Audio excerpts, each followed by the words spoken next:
रोजाना पैदल घूमे और तवील जिंदगी पाएं।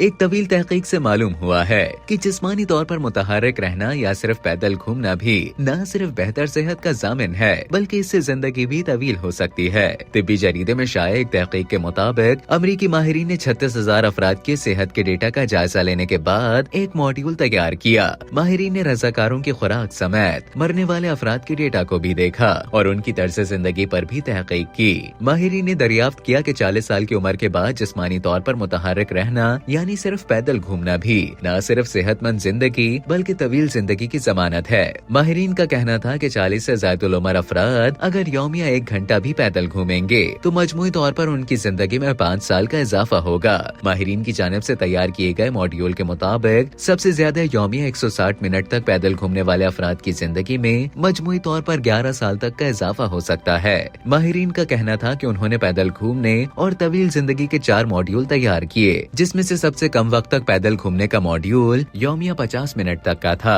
माहिरीन के मुताबिक 40 साल की उम्र के बाद यौमिया 50 मिनट तक पैदल घूमने वाले अफराद की मजमूई जिंदगी में 5 साल तक का इजाफा हो सकता है। इसी तरह माहिरीन ने यौमिया 80 मिनट और 110 मिनट मॉड्यूल्स भी तैयार किए और पाया कि यौमिया 1 घंटा ज्यादा पैदल घूमना मजमूई जिंदगी में 1 साल का इजाफा कर सकता है। माहिरीन ने इस बात पर भी रोशनी डाली कि दुनिया भर के ज्यादातर ममालिक में पैदल घूमने के लिए रोड, रास्ते और फुटपाथ या पार्क्स तक मौजूद नहीं, जिसकी वजह से लोग पैदल घूमने से गुरेज करते हैं। माहिरीन ने हुकूमतों को तजवीज दी कि वो शहरों में पार्क्स बनाने समेत इस तरह के ट्रैक्स और रास्ते बनाए जिनसे पैदल घूमने वालों की हौसला अफजाई हो। इससे न सिर्फ लोगों की मजमूई सेहत बेहतर होगी बल्कि बीमारियों पर होने वाले अखराजात भी कम होंगे।